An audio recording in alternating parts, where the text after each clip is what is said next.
Okay, well, let's get started. Welcome everybody to the ASAP2 webinar on business development, part 2.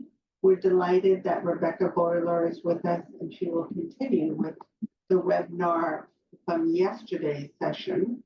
But I have a few announcements to share with you. First is our overall guidance on being in the webinar. Again, I mentioned, please put in your details into the chat. Please use your Q&A box to ask questions and the chat box to chat with everybody. We only are able to read questions from the Q&A box. Today we'll have 5 polls, and as usual, all of our webinars are on our website. When you go to our website, this is what you'll see. You'll be able to search for any webinars that we've done over the life of ASAP and ASAP1. We have over 100 webinars posted there.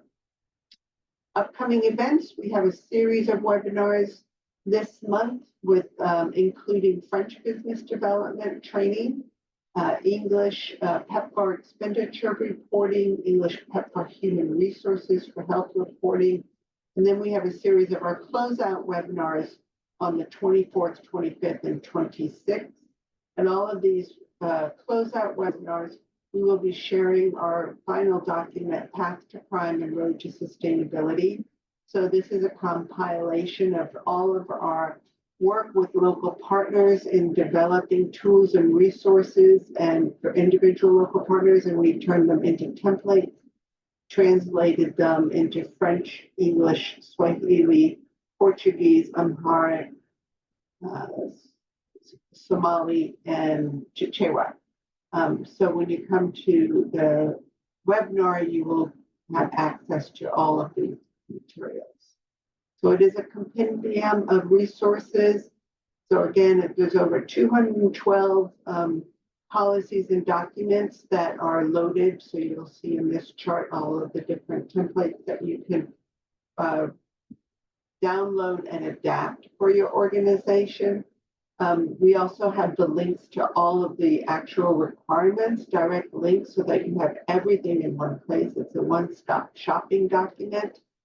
And again, lastly, we have the NUPUS Plus 2.1 version on there, and also access to other learning opportunities. So here you have work with USAID. On that note, let me turn it over to Rebecca. And Rebecca, thank you so much for being here and continuing with the webinar today. Great, thank you, Catherine.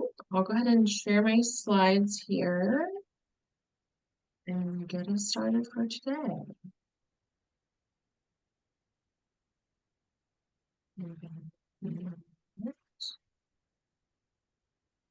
think you can see my screen okay. Welcome to day 2 of the USG Business Development webinar. Just as a reminder, these are what we went over yesterday. We went over 4 modules if you were with us. I very much appreciate your understanding as we ran out of time at the end of yesterday. And then day 2 today, we'll be going through a couple of modules about project design, technical and budget proposal development specifically, so getting into a lot of details on those pieces. We'll also do a bit around post-submission, what to do after you've submitted the proposal. And then we'll have plenty of time for a final Q&A and wrap up. So please, while we're going through the modules, and if you had any questions that we didn't answer yesterday, please retype them into the Q&A box, and we'll be sure to get to those today. And thanks in advance for your time and attention. I know hopefully you've spent 2 days with us, and we really appreciate your time. And we're going to start out today with a poll. It goes with yesterday's module that we finished around proposal kickoff. So I'll ask my colleague to launch that poll. You'll see it on your screen. And so the first question I had was, proposal kickoff can be a very stressful time. As we know, we've been waiting, for a solicitation to come out. And, finally it comes out, what do we do? It's a little bit of a panic, but hopefully you've prepared in advance. So what meetings or tools have you or your organization used and find helpful to start off the proposal development process? So please feel free to go ahead and launch your answers. If you have proposal kickoff meetings, and maybe you do or use more than one of these, but you can choose one that you find the most helpful. Also, the proposal calendar is very important.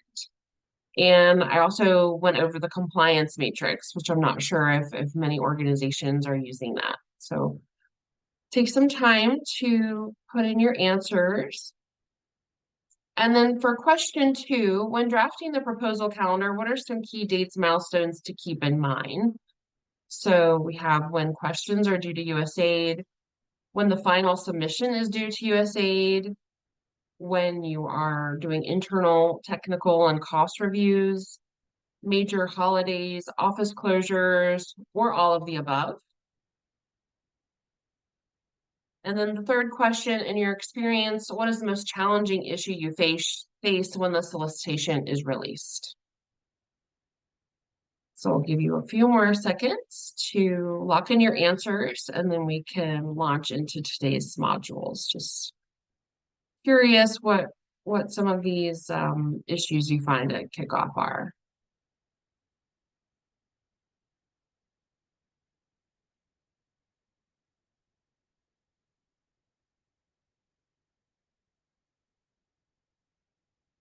All right, I think we still have some questions coming, some answers coming in here. But let's go ahead and see what the kind of, we'll end the poll here. So we'll see what kind of responses we have. So it looks like a majority are using the proposal kickoff meeting and the proposal calendar, and then a few folks using the compliance matrix. I'm glad to see that. The compliance matrix is actually my favorite template that I use in my job is when I'm a proposal manager. I find it to be the most interesting, and it really helps me to digest and understand the requirements that are in, maybe a solicitation that's 100 or 150 pages long. So if you haven't used a compliance matrix before, I would highly recommend that. And then the second question, when you're drafting the proposal calendar, some key dates to keep in mind. So all of these are correct. So if you answered E, all of the above, you understood what I was going for.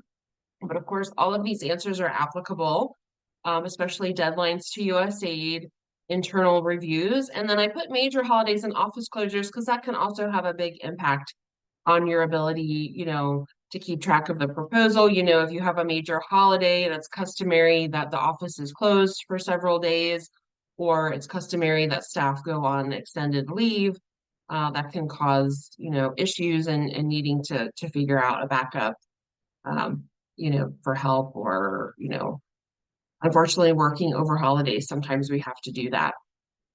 And then the final question, in your experience, what's the most challenging issue you face? It looks like finding partners and securing partnerships are the majority of what you find to be the problem or most challenging issue. And we talked a bit about that yesterday, and happy to answer any further questions or have more discussion about that today. So thank you, Fikre, for launching that poll for us.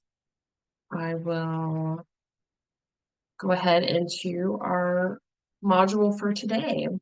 So today we're going to be talking about project design and proposal, project design for the technical and budget proposal development.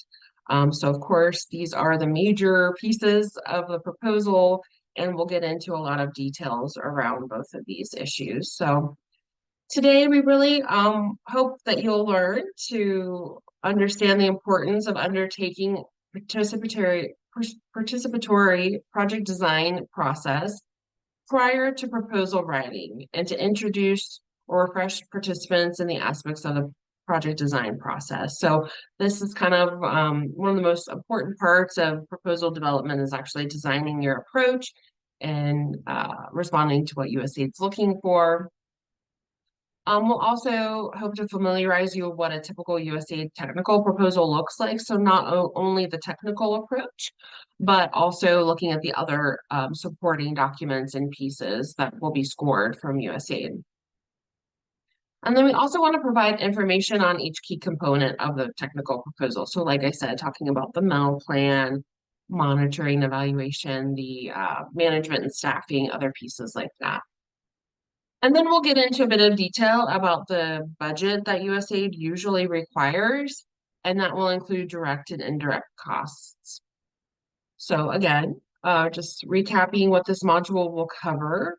And we'll also at the end, we'll get into more proposal discussion about proposal review and editing and the finalization and submission process. All very important components of making sure that you get your compliant proposal into USAID on time. So for the technical approach and for your proposal, the technical approach itself, so we're talking about the narrative that discusses, perhaps the theory of change and the results framework and all of the, objectives, intermediate results, and activities. That's usually the largest section of your technical proposal in terms of page limits and in terms of the evaluation criteria from USAID. I would say often it's more than 50%. It's at least 50%, if not more. Nowadays, USAID is also using a more, not really a scoring criteria in terms of numbers, but saying that the technical is the most important and then the other pieces are second or third most important. So this section is what really describes your technical approach and your rationale for addressing the challenges or opportunities outlined in the solicitation. And a strong technical approach often requires a lot of brainstorming on the many facets of the technical solution. So, it's not a straightforward, you have to address one issue. A lot of times you have to address maybe 2 or 3 objectives and looking at those intermediate results. And so it's really important to develop and fine tune the content before you start writing. I know once the solicitation comes out and we understand the requirements, it's hard to not want to begin to put pen to paper because we know we have a limited time before submission. But it's important to take the time before your team starts writing to, think through the solutions, think through all of the issues, and have a clear vision of what your technical approach is. So the importance of project design, a strong proposal often requires a lot of brainstorming on the many facets of the technical solution. So again, developing and fine-tuning these pieces. So you really want to try to facilitate a thorough and participatory project design process that should include analysis of the problem and its root causes. So what is the problem or the issue that this project that you're wanting to bid on is trying to address? What kind of challenge are you trying to improve?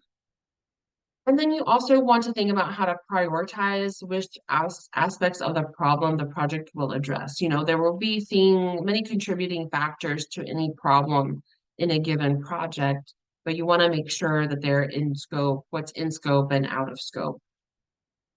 You'll also want to formulate clear goals and objectives and outputs.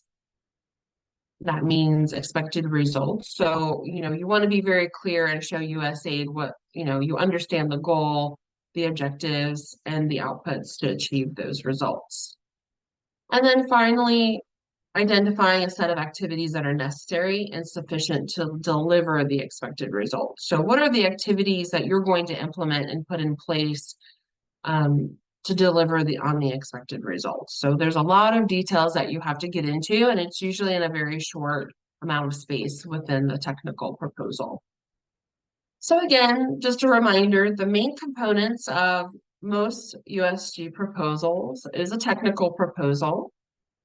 Then they'll also ask for a cost proposal to go along with your technical to make sure that, they understand what you're budgeting, why you're budgeting, what kind of staff you have on tap, and then also annexes. So there's annexes for both the technical proposal, and there'll be annexes often for the cost proposal with supporting documentation.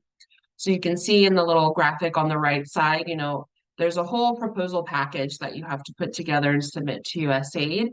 And so in this module, we'll get into the technical and the cost proposal and talk a little bit about the annexes as well. So drafting the write-up. So, you want to draft a document with the sections that you need. So, most importantly, putting together an outline that tracks with what the requirements are in the solicitation itself. And in terms of who's actually doing the writing, you may have a lead writer. That's what I'm seeing oftentimes, someone that's just responsible for writing while they're working with a technical lead. But I understand at smaller organizations, local partners, you might not have that many staff that you can pull in. So it might be your technical lead, or you might assign other team members with different expertise to draft different sections. So you might have your monitoring and evaluation advisor writing the M&E section. You might have a programs person writing your organizational capacity. It's just important to draw on the strengths of your staff who may not be full-time writers or, be full-time, it might not be their full-time job to work on proposals, but of course, as we say, everyone's business development is everyone's business on any given team. And at times you might have to stagger the writing process. It depends. Some sections depend on others. So for example, when you're writing your technical approach, the management and staffing section also needs to be written. However, your management in deciding, how many staff you need and what kind of staff you need to implement this project really depends on your technical approach. And it depends on what your solutions are and what your activities are. So oftentimes you'll have to develop the technical approach a little bit more before you can actually get into making decisions and writing, for example, the staffing and management section, or even the M&E section is going to be dependent on what you're proposing in your technical approach. And then you'll also want to make sure that the writer or the writing team continues to coordinate closely with the budget preparer developing the cost proposal. So again, you're developing activities, you're deciding on staffing. A lot of these issues have a lot of cost implications. And it would be very easy to write, an amazing technical approach to a project and it's worth $50 million, but in all actuality, your budget ceiling is only 25, and you're going to have to pare down and really think about how you can implement at that scale that's given to you by the budget. So now we'll get into talking a bit about theory of change. So hopefully, I'm sure many of you are familiar with this, and oftentimes USAID, kind of provides these within the solicitations themselves. But other times USAID is asking for you to provide your theory of change on how you plan to address the issues given in the solicitation. So just as a reminder, a theory of change is a diagram or a written description of the strategies, actions, conditions, and resources that facilitate change and achieve outcomes. So this is how you're going to say, this is the roadmap. How do we get from current state to our goal in the future? It's an articulation of how and why a given set of interventions will lead to a specific change. So it generally follows an if-then logic. So if the intervention occurs successfully, then it will lead to the desired result. So of course, behind that logic is a set of beliefs and assumptions that support the expectations on how the change will occur. So you can see a graphic on the right side. This came from USAID's website, and USAID has a lot of resources on theories of change and how to develop them. So a complete theory of change includes 5 components. The first is the context in which the development problem is situated. So So what is the context that we're working in? And then the if-then causal outcomes needed to achieve the desired change. So, if something happens, then something will result. And then it also includes major interventions that the project will undertake to catalyze these outcomes. So what interventions need to happen in order to create the outcome from the if-then statement? And you also need to think about key assumptions that underlie the success of the theory, and then also think about what key indicators are needed to monitor how progress unfolds during implementation. So if you're proposing, if we do X, Y, or Z, then ZYX will result, what are key indicators that you need to be monitoring during project implementation to show and to prove that your if-then statement is coming true?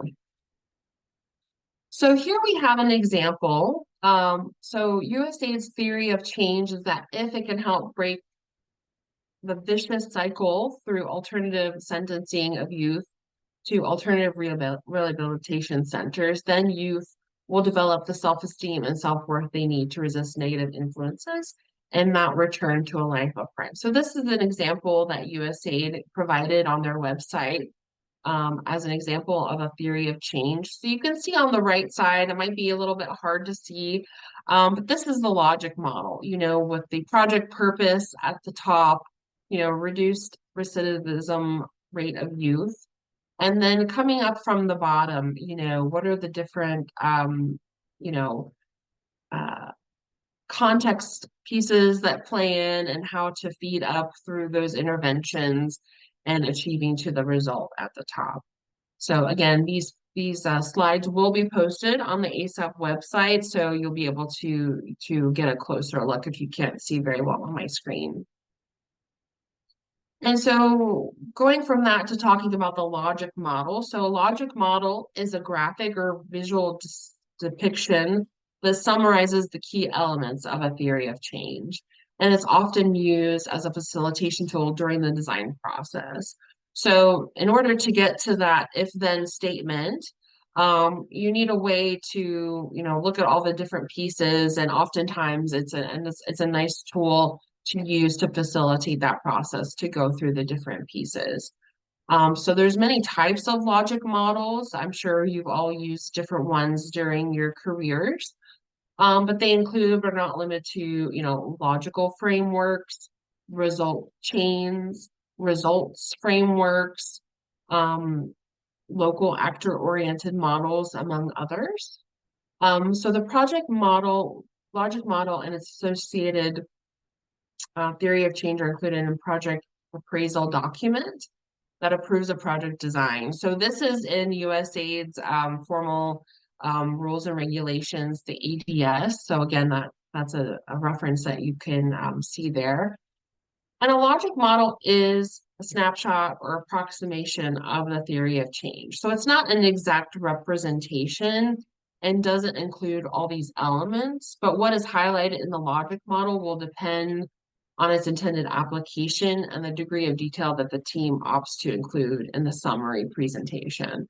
So, again, just like with a lot of things that we create proposals, we do a lot of background work, we have a lot of information, and we have to distill it down into very, succinct and shorter pieces to put in those, maybe 30 pages that you're being given for the proposal.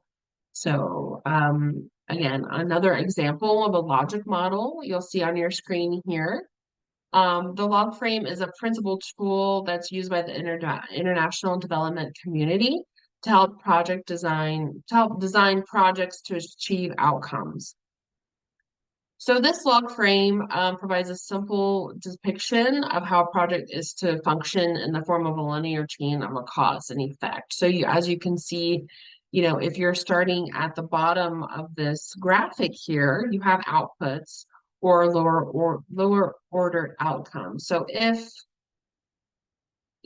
something is happening and then the assumption is made, and then it leads to up to intermediate outcomes, and then you're getting into the higher order outcomes and then to the purpose. So you're kind of following from the bottom up to show that, circumstances and issues at the bottom will lead to purpose and goals at the top.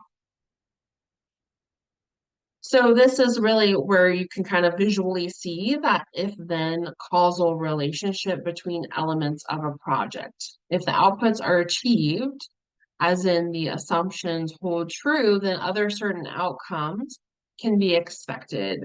And if the outcomes are achieved, then that purpose can be expected, and so on.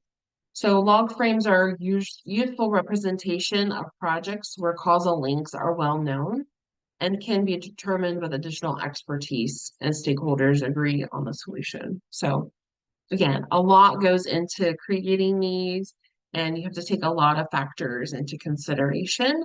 But this is just a very simplified explanation. And coming to the results framework. So again, this is an example from a solicitation. So a results framework has been a key logic model for USAID and USAID missions since the 1990s. So oftentimes you will see this in the solicitation. USAID will give you the results framework that includes the goal at the top and the 3 objectives, and then subsequent intermediate results underneath each of those objectives. If a results framework is selected to pick the project theory of change, then the team must use the relevant part of the parent results framework in the CDS as a starting point. So additional analysis is conducted during the project design, and more information is available about root causes of the problem, and the team may opt to refine or reorganize this based on their development hypothesis. And so really what this is ultimately getting to is designing the how. So this is really meant to facilitate the process to formulate the how you will address and provide solutions to achieve the goal of the project. So, in order to get to the how, you need to identify and analyze the problems. So what is the issue that we're trying to address? What is the problem that we need to solve? And in order to understand the problems, we need to articulate the root causes. So one problem might have several root causes or several different contributing factors that's causing it. So you really have to get down to the root of the problem. And then you want to focus on specific aspects of the problems that the project will address. So again, understanding that any given development issue that we're trying to address with the populations that we serve, there's a lot of contributing factors, and there's a lot of different problems that contribute to several different issues. But you have to realize that some of those will be in scope and some will be out of scope. So you have to be careful when you receive a solicitation from USAID that you're concentrating on those problems that are in scope that USAID wants to address. There might be other problems that are contributing but aren't in scope and aren't, up to you to resolve during the project. And then you will want to formulate strategies that'll provide solutions to the problems, and then identify activities that are necessary to implement those strategies or solutions. And then that is all contributing to achieving the objectives and the long-term goal of the project. So in the next few slides, we're going to talk about identifying root causes and their solutions. So a root cause analysis is a structured, facilitated team process to identify the root causes of an event that resulted in an undesired outcome and develop corrective actions. So I'm sure many of you have participated in such kind of facilitated discussion about root cause analysis. So again, defining the problem, you'll want to collect data, identify causal factors, and then identify those root causes. And then through those root causes, you can implement solutions. So there's several different tools that are out there to identify root causes. I've listed a few here, and some of you might be familiar with different ones. I think there's a couple I'm going to show you today. One is 5 whys, and there's the fishbone diagram. But as you can see, there's several others here that you can use to help you identify root causes. And so, for example, when you're facilitating these discussions, it's always helpful to be in a room together, using sticky notes, whiteboards, chart paper. But as we get more as we found over the last few years, things going virtual and working with partners, perhaps internationally, if you're on a team with an INGO and you're participating in this kind of meeting, hopefully they're facilitating it with different online resources such as Miro. Those are kind of platforms that have whiteboards and sticky notes. There's also virtual whiteboards in Zoom and on Teams. Google has its own Jamboard. So again, there's a lot of different resources that are available to help you facilitate these discussions. And so this is an activity, we'll go through. So we're going to use the 5 why tool to identify a root cause. So again, when a problem occurs, you want to drill down to its root cause by asking why 5 times. And then first you'll look at a problem and ask why it happened. And then once you answer the first question, you ask why that happened, and then repeating this process. So this is an issue we might all, come across as we need to use our cars to get to and from places. So the initial problem here is that the vehicle won't start. So you get in your car, you're needing to head to work, and the vehicle won't start. So now you have to figure out, okay, why? So you figure out the first why here is the battery is dead. Well, okay, then why is the battery dead is the next question you would ask. Well, the alternator isn't functioning. Okay, why is the alternator not functioning? It's because the alternator belt is broken. Okay, now why is it broken? The alternator belt was well beyond its useful service life and it wasn't replaced. And then you ask yourself, well, why was it not serviced and why was it not replaced in time? And the answer is the vehicle was not maintained according to the recommended service schedule. So you can, just from your car not starting, there's a way to kind of, hopefully it's easy like this. There's other issues that might not be this easy. But starting from your major problem right now is the vehicle won't start and I can't get to work. But the root cause might be coming from the fact that, it's been a while since you've been able to take it in to get service and, the belt broke and now we have to go get it fixed. So this is just a very simple way to kind of practice this 5 whys activity. So again, going back, the root cause we figured out was that the vehicle was not maintained according to the recommended service schedule. So in order to get to the solution, so you now have the root cause and you want to flip it into a solution. So, okay, we didn't get it serviced on time. So what is the solution to this going forward in the future? More than likely, the vehicle needs to be serviced according to the recommended service schedule. So instead of waiting until something goes wrong, instead of waiting until the car won't start, we should probably plan to take the car in for regular service every 6 months or once a year just to make sure everything is running smoothly. So in order to implement this solution, we need to take the car in to get serviced on its recommended schedule. We need to kind of think about, okay, what is our plan for implementing that solution? And this is where we get into the kind of who, what, why, how of the activities that we want to propose. So in order to implement this solution, we need to identify who is going to take the car in for its recommended services. And then what? So what does the person need to take to be serviced? It's the car, it's the vehicle.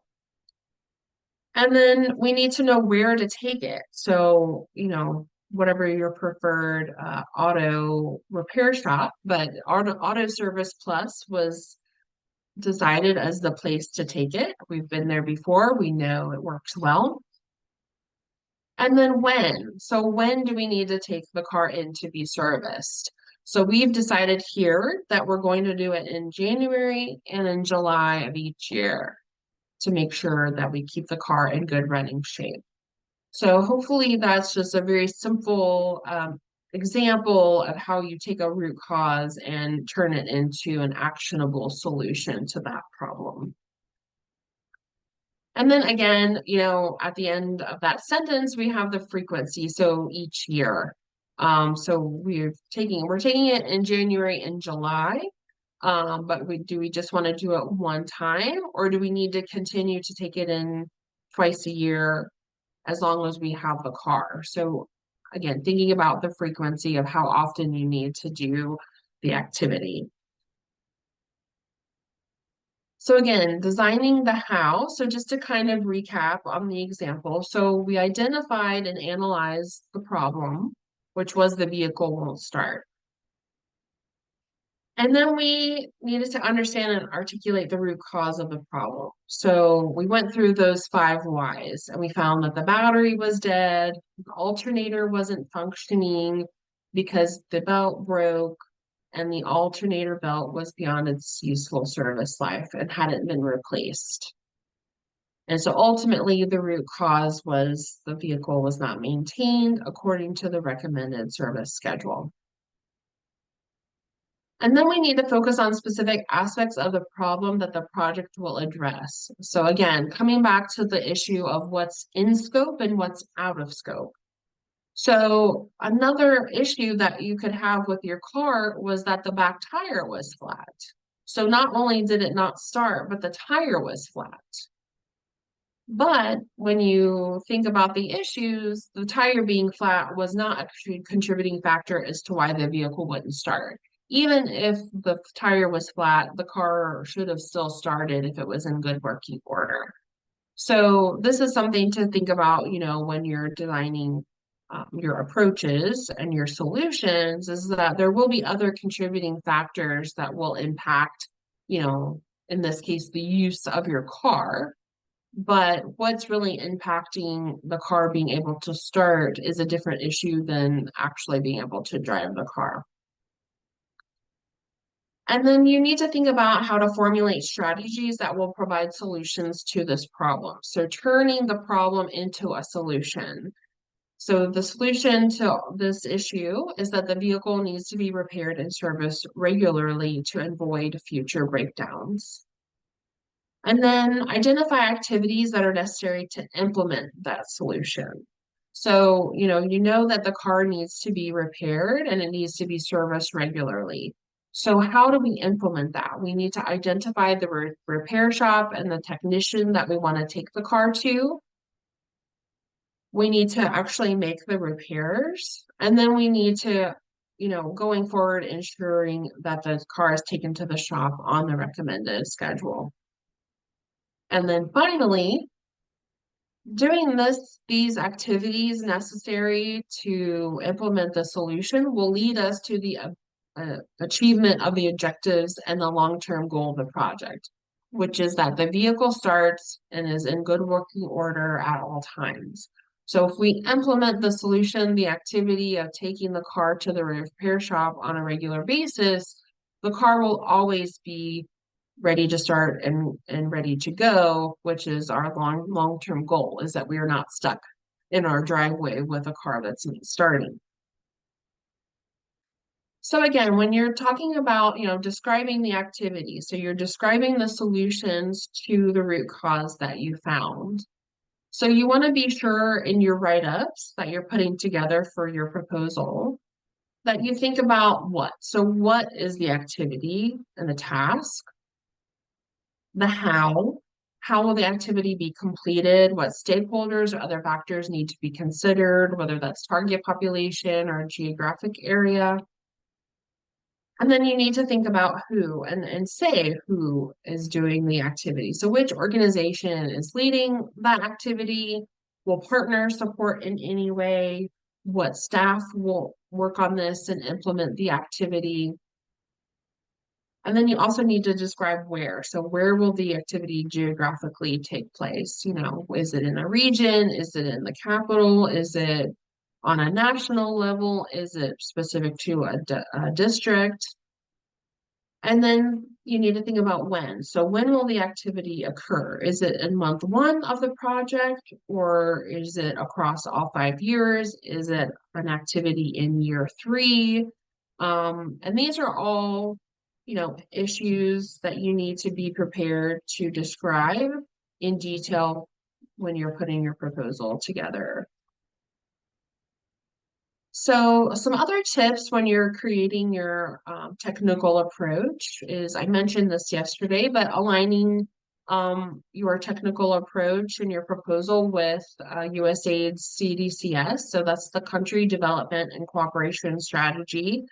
Those are 5-year strategies that all USAID missions put together, and they reflect USAID's collaboration with other agencies to formulate country development strategies that are results-oriented and foster partnering with host countries to focus investment on key areas that will shape countries' overall stability and prosperity. So this is really a succinct place where USAID is talking about their goals, what types of activities and projects they want to fund in a particular country, how they're working with other donors or other stakeholders from within the country, and how that's going to contribute to stability or, you know, attaining a certain goal for the country in implementing these projects. So you can find these CDCSs on USAID's website. If you Google USAID CDCS, the page with all of the countries linked will show up, and you can find those for each country. And again, you want to align your activities to any USAID policies that they have.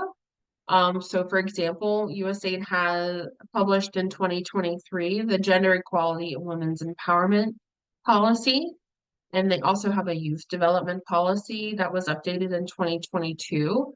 So again, any activities, any solutions that are linked should be linked with, you know, gender, should be linked with youth, ensuring that you can show USA that you are familiar with these policies, that you understand the goals, and that you're incorporating these pieces into your approach. Again, there's a 2020 policy on promoting the rights of Indigenous peoples. And then in 2023, USAID has an LGBTQI plus inclusion development policy, probably the most recent policy on that. So again, just thinking about how you can incorporate these issues into your approaches. And specifically with PEPFAR, you know, PEPFAR has its own 5-year strategy. And then they have, you know, country and regional operational plans for all PEPFAR supported countries. So again, you know, linking any policies or any of your activities with the country operational plans that are applicable to your country.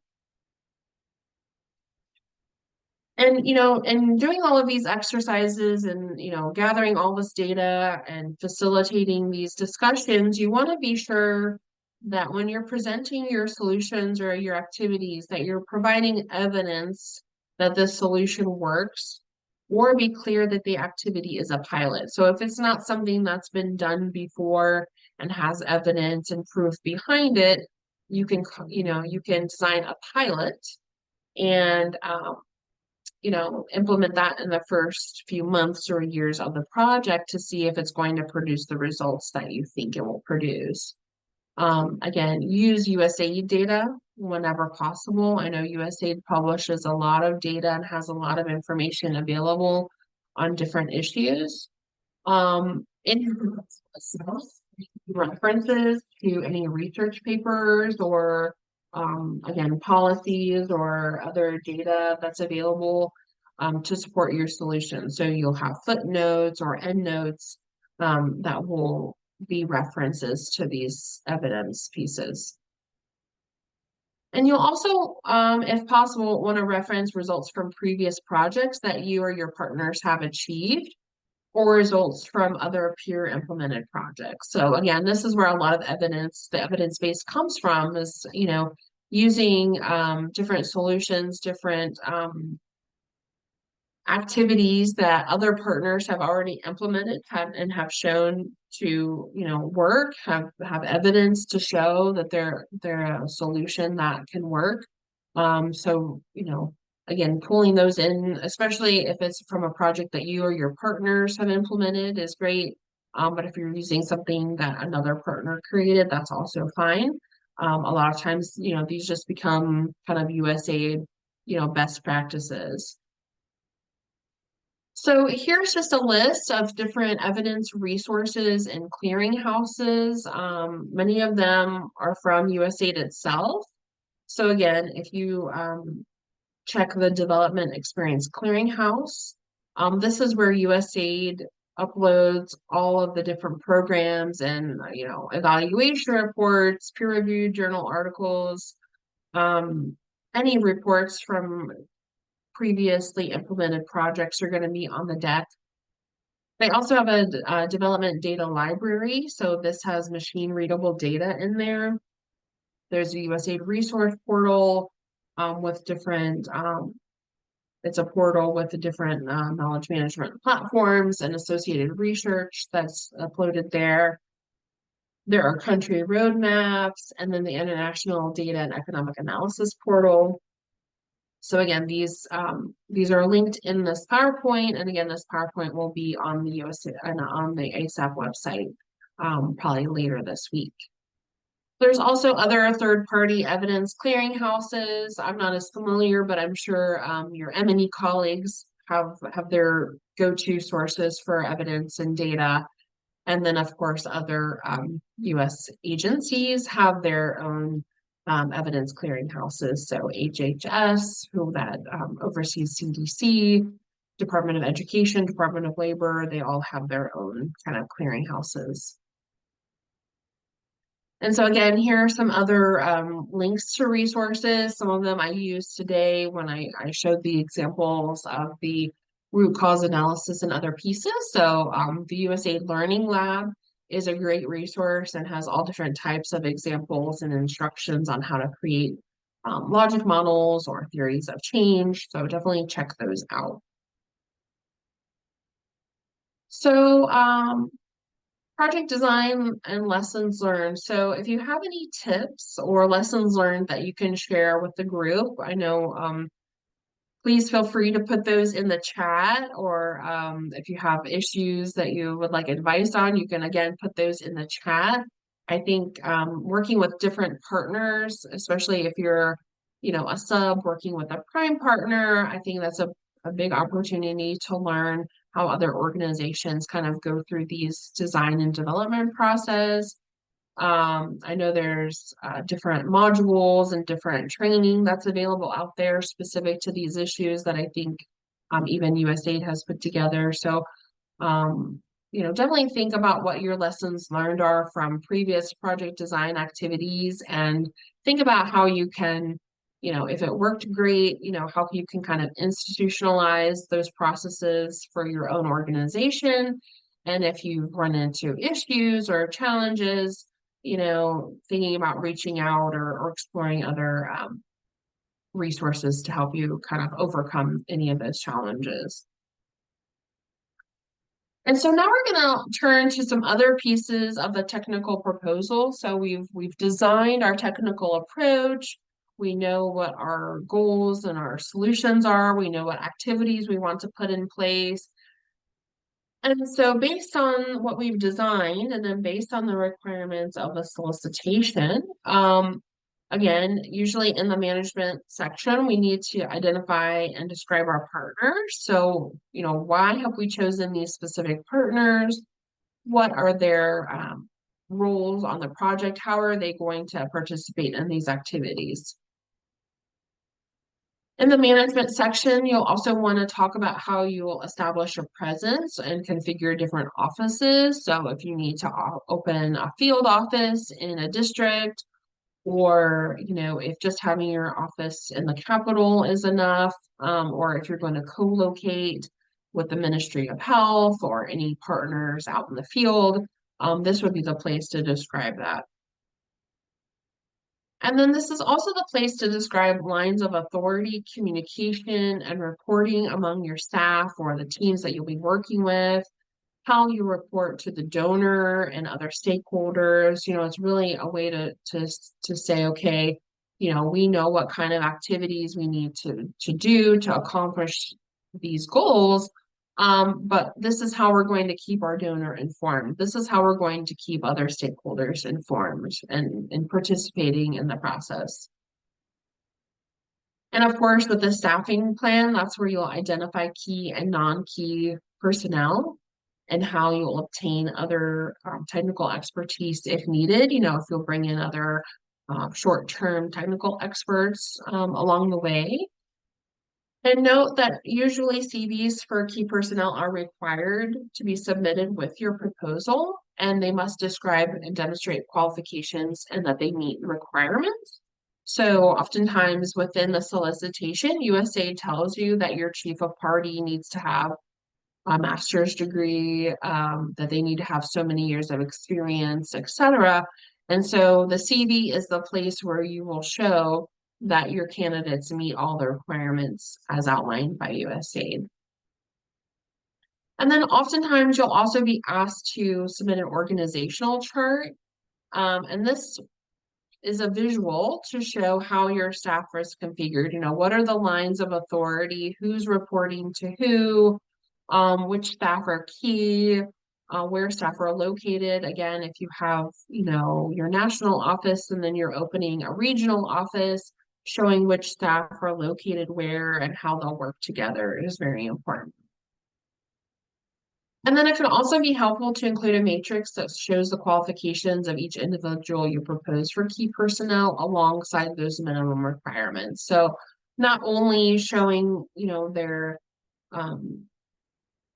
their experience in their CVs, but also, having a matrix that directly corresponds with the requirements, and you can kind of check the box and say, yes, this person has 10 years of experience, things like that. So just anything that you can do, especially in the management and staffing section, to clearly show USAID or another donor that you're very clearly meeting the criteria that they've laid out. So if it's, if they have to sit there and in the CV count, the number of years of experience for that particular person, it's going to take time, and it's going to, if the donor can't easily see that these folks are meeting the criteria, then they might miss it, and they might say, well, we didn't see that they had 10 years of experience, so you've lost points because of that. And some tips on the organizational chart. Oftentimes we use PowerPoint, Google Slides to develop it. There's probably other design applications that are good for you for doing organizational charts, but they all have kind of templates that you can use. And one tip is to develop your org chart as early as possible. So again, knowing that it corresponds with, and it really depends on what you design as your technical approach. Designing the org chart will help you kind of go ahead and cost out, how many staff you'll have, and will help you keep an eye on, where you are within the budget required for the solicitation. So like I just said, costing it out to ensure you have a sufficient budget. We can all design giant org charts that are worth, $30 million, but if you really only have 20 million or 10 million to work with, then you'll have to pare down what you're putting in there. And again, showing that key personnel positions or what positions will be held by consortium partners, where staff will be located, and adjusting, based on what type of project it is. If it's a service delivery project versus a technical assistance project, you're going to have different staff, and accordingly different, your org chart's going to look a bit different. So on the right side here, this is just a simple example of what an org chart could look like. Again, with the key at the bottom showing very clearly who your key personnel are,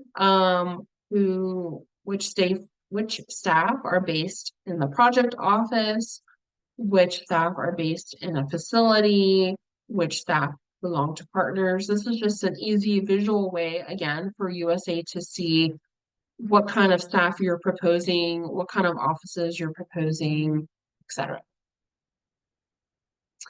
And so here are some other tips to create a perfect organizational chart. Putting it on a single page, I know that can be difficult, but in order for a visual to be effective, it really needs to be all in one place. Make sure you're grouping people with the same title. You can make, and a lot of this is about formatting. And so I'll let you kind of read through these, but the source for these tips is from a website called smartdraw.com. The link is there at the bottom.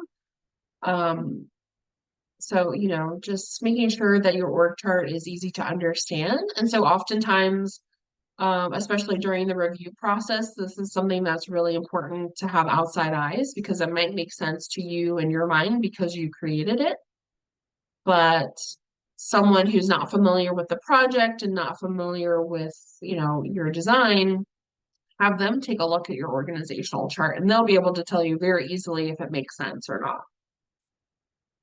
And just a few words about the MEL plan. So in a proposal, oftentimes you're required to submit a draft MEL plan. And again, it'll be based on your theory of change and your logical framework. So within the MEL plan, you'll want to identify the goals, objectives, and outputs of the project. Define any key indicators. So sometimes USAID has a standard list of indicators, and you could also make custom indicators as needed. You'll want to describe, how you're going to collect data, how are you going to implement quality assurance, what is the timeline for any MEL activities. You'll also want to identify key MEL staff, their roles and responsibilities, and what is the plan for donor reporting and disseminating those results. So again, PEPFAR has its own monitoring and evaluation guidance. So be sure, especially when you're bidding on PEPFAR funding, that you're clear and using the PEPFAR and USAID indicators for each program area. And again, Work with USAID has an monitoring, evaluation, learning, training resource that you can access. And then these are examples of PEPFAR indicators. I'm sure you all are much more familiar with these than I am, although some look familiar from some other proposals I've worked on. But you have the reporting requirements. So there's, quarterly indicators, semi-annual and annual indicators. And then on the indicator frequency table, again, quarterly, semi-annual, annual, and then host country. So again, just be sure to have those in the back of your mind as you're putting these together. And then another important section, usually, of a technical proposal is the organizational capacity section. So this can appear as a narrative within the technical application. And this is really where you have the chance to demonstrate that you can perform the scope of work of the opportunity by describing past or current work that's related. So, we're operating under the assumption that if you can successfully implement and achieve results with a similar current project, that you would be able to do the same with a new project.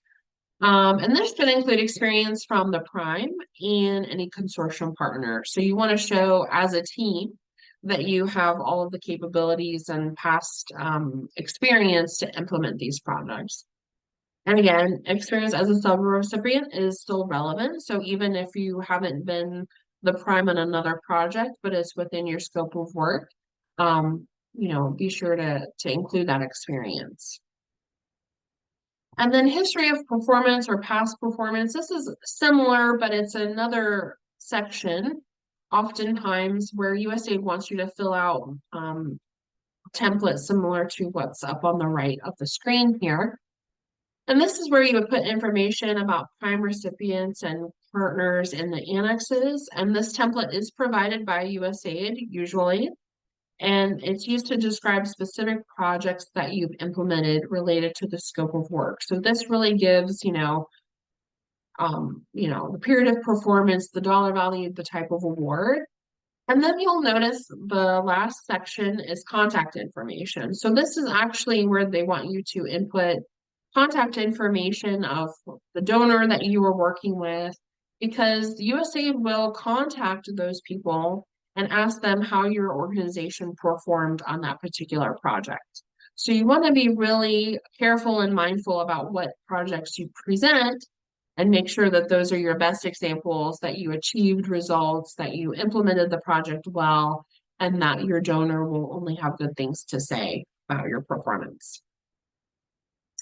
So other cross-cutting issues to think about, again, gender. So going back to the gender policy that I touched on earlier, you might be required to conduct a gender analysis and incorporate activities in the application. You might be required to, put together a gender action plan as part of the work plan. In terms of youth, again, develop and implement youth-friendly service packages or employ a positive youth development approach. So just thinking about these issues. So again, gender integration, there are 8 minimum standards. So there's policy analysis, capacity, and budget. And then we have the data, do no harm, other indicators, and accountability. So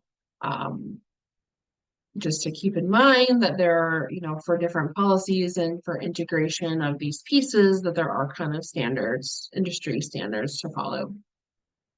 And again, the youth development policy from USAID is another, and it's important, especially if you're working with these different populations, to understand what USAID considers to be youth. So I know this is a common question when we're working on proposals that work with youth, is we have to really understand what defines youth and how we're going to work with those different segments. So again, the youth development policy has the vision, goals, and there's some different objectives. I won't go through this in detail, but again, I think this is relatively, really readily available via the policy on USAID's website. Okay, I know that was a lot of information, so we're going to take a pause here and do a quick poll just to wake us up and get us thinking about your experience with project design. So thanks, Fikri, for launching the poll here.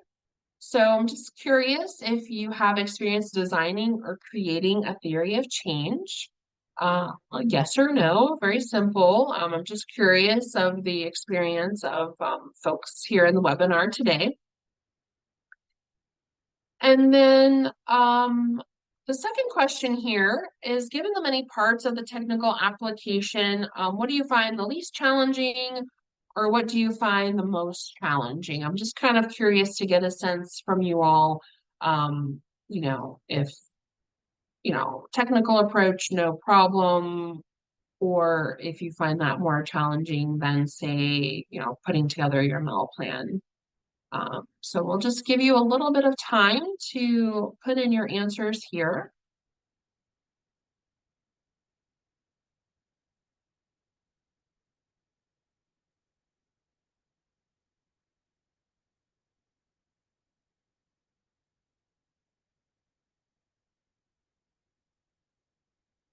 Great. So it does look like the majority of you do have experience putting together theories of change.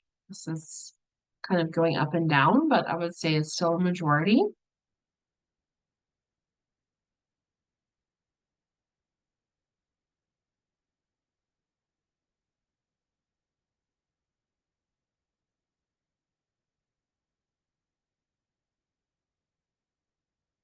And then it looks like for most challenging, I think it does fall mostly with a technical approach.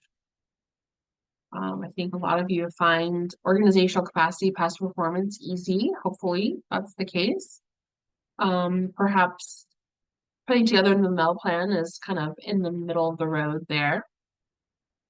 CVs and key personnel are pretty easy for everyone. So great. I think we can end the poll here. It does look like technical approach is probably what you find to be the most challenging. And then maybe a little bit with the MEL plan. So great. Thanks for sharing that insight. That's really, really helpful. And I think you're justified. The technical approach is always the most challenging because everything else in the proposal is based on your technical approach. So your management, your MEL, your budget, everything hinges on that one piece. So there's a lot of pressure to get that right, and it's early on and quickly in the process. And then in terms of experience designing or creating a theory of change, it's almost about even actually now. Looks like about half of you have said yes, and some of you have said no. So again, there's a lot of resources out there, especially from USAID, to be able to find those resources and implement any of those for your purposes and designing projects. So we're going to continue on and get into a bit with the cost proposal. And then we have another section on post-submission, and then we'll be finished with the content. And I'm hoping to leave about 30 minutes at the end for questions. So I think some questions have been put in the chat box. So please continue to add questions, and we'll be sure to get to those at the end of the session when we have plenty of time. So I appreciate your attention. We're purging through. I know it's a lot of content for a couple of hours, but I really appreciate your participation. So getting into the cost proposal, of course, you want to go back to the solicitation and confirm what your cost presentation should look like. Usually USAID provides a template. They have standard templates that they want you to use. And usually at a minimum, the cost proposal will be a summary budget, your detailed budget, and a budget narrative. So USAID will usually will evaluate your cost proposal on 3 criteria. So are your costs reasonable? Are they generally recognized as ordinary and necessary? Are they allocable? So are the costs incurred specific to this award? Like you're not putting costs from, another project that you need to cover, you need extra money on into this budget. It's just for this award and not for anything else. And then are your costs allowable? So are the costs not disallowed by the terms of the award? So again, this goes back to what we were talking about yesterday in terms of having, systems and processes in place to implement and take US government funds. Is there's a lot of terms and rules around what's allowable to be covered under the terms of the award. So just understanding that, you're paying for things that are allowed under the project and you're not, putting money towards anything that's not allowed.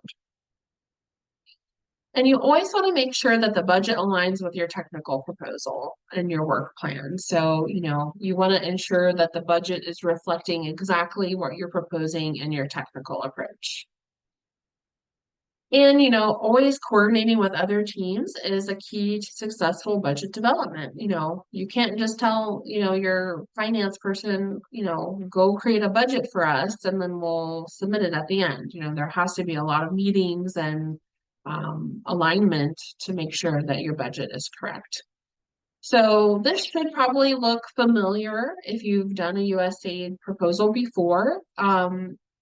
USAID wants and has a template in Excel format that has a lot of detail to respond to donor and proposal requirements. And, these should also meet policies of your own organization. So there'll be things that USAID asks for, and you need to make sure that it also aligns with how you internally budget and, handle your funds.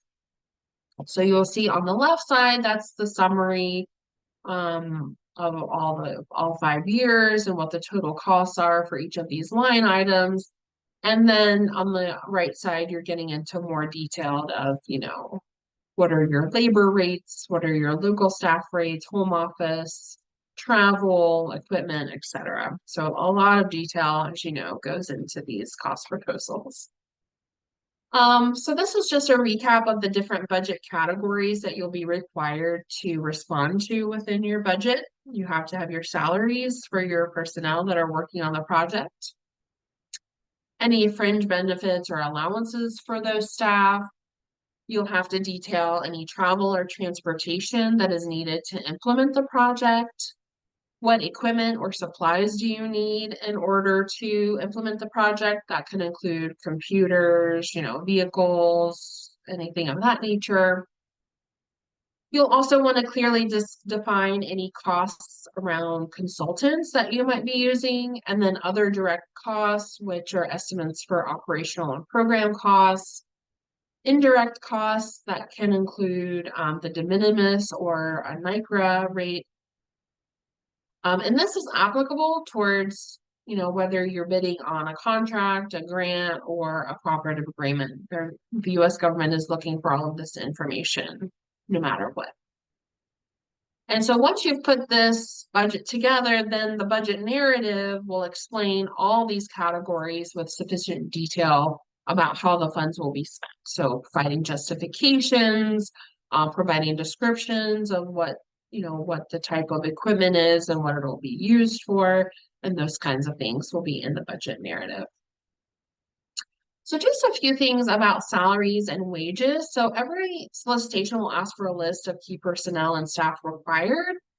And so your proposal, your budget should include, all this detail for key personnel, their position, their name, their daily rate, the number of work days, any total costs. And to keep in mind that you have to follow requirements. So there are, USAID salary maximum thresholds, and there's other thresholds that USAID has in place. And just to note, ASAP, before ASAP 2, did a salary survey. So in April 2021, ASAP administered an online salary survey to gather information from local implementing partners about their salary. So the number of their current staff salaries, salary scales, benefit information, etc. And so you can quickly see here that the results from that survey showed that most positions paid by local partners are paid below the 25th percentile market rate. And this is according to the Birch's Group survey. So you can see on the pie charts that those are the folks that are being paid below market rate in the 25th percentile. And as you can see, it increases as you increase the grades, for technical directors, directors of finance, director of HR, 70% of those folks are being paid below market rate. So this is just a very clear illustration that local implementing partners, especially when you're working with INGOs or, trying kind of like in that competitive market, is that, you all need to advocate and make sure that you hold fast to looking at your salaries and ensuring that your salaries are fair and within the market rate. I think this is a very clear showing that, you all as local implementing partners really have to, take a look at your salaries, how you're grading folks, and how to kind of advocate to increase those salaries. Because I know, when you're working within, a strict budget, these are things that come up. But just wanted to share that information. Again, this is available in the PowerPoint that will be available to everyone after. And so other takeaways from this survey is just to be aware of market standards for different positions and implement actions that allow you to be competitive in the job market. So we're reviewing your salary scales and revising them on a regular basis to make sure that they're keeping up with current market rates. do comparisons within the market, budget for the positions that are needed in new awards. So being sure that you get those positions and those current salaries into the budgets that you're submitting to USAID. And again, advocating with USAID for what's needed to ensure you can hire and retain high caliber staff. Moving on to a little bit about indirect costs. So indirect costs are incurred for common purpose that is too time consuming and costly to allocate to a specific cost objective. So these are kind of like, your general operating costs. So typically these expenses cannot be attributed to a single activity. It's keeping your office running is going to be contributed to multiple projects, and it's not any one project's responsibility to ensure that your rent is paid. So, or like, general and administrative costs. And so to the extent that indirect costs are reasonable, allowable, and allocable, they're legitimate costs for doing business and are payable under a U.S. government assistance award. So always remember that these, as long as they're reasonable and allowable, they're legitimate costs that you need to put in with your budget. And as a reminder, for any fixed amount awards, there's no line item for indirect costs. So you have to factor that into your overall total costs. So just making sure that you get your indirect costs reimbursed. Fringe benefits and allowances. So again, fringe benefits, for staff, including vacation days, insurance, retirement. These can be presented as direct costs or a percentage of your indirect costs. You also have to have allowances factored in for housing or education. And allowances must be broken down by specific type. So if it's a housing allowance, you have to say that it's housing allowance. Travel and transportation generally is pretty straightforward, but you're going to have to sit and the estimated cost per trip. So that's airfare or mileage, or however your staff are going to be traveling, and describe the basis of the calculations. International travel must be approved in advance by USAID, and it must comply with the Fly America Act whenever possible. So just be sure you're aware of those requirements. Equipment and supplies. So USAID requires you to break down and explain pricing and justify all equipment and supplies. So equipment is considered, non-expendable personal property. With a useful life of more than 2 years, and the cost is more than $500 per unit. And then supplies are anything that are under $500 and consumables. So that's like pen, paper, pencil. So again, you just have to kind of just realize which category they fit in and categorize them as needed in the cost proposal. Of course, subcontractors is a partner contracted by a lead or a prime partner to meet activity objectives. So your subcontractor, your subrecipient, your consortium partner, they all mean the same thing. And a subcontractor can help make programming decisions, and its performance is measured against activity goals. And oftentimes you have to submit detailed budgets for each subcontractor within your budget. So just keeping in mind that you not only have to create your own budget, but you have to create and present budgets for your partners. So each partner, you should be giving them the template, giving them instructions, and they will produce their budget for themselves as well. Many projects have grants programs. So USAID will often indicate within the solicitation that you need to set aside so much money for grants for other partners or to fund other things. And often, this is like a yearly grant pool. Consultants, partners may also work as consultants, so it just kind of depends on how you categorize your partners. But a consultant is an expert or specialist who's not your regular employee. So it's not someone that's going to be full-time on the project, but you might just bring in on a case-by-case basis to do something very specific. You have to include consultant labor costs in the budget, and they can also be presented as a separate section of your cost proposal. So it just depends on where you want to put them and where they fall, what category they fall in. And again, other direct costs, so that's field office operation costs, and then you have programmatic costs. So sometimes the lines between these are difficult to determine, but you do your best to assign direct costs to either operations or programs.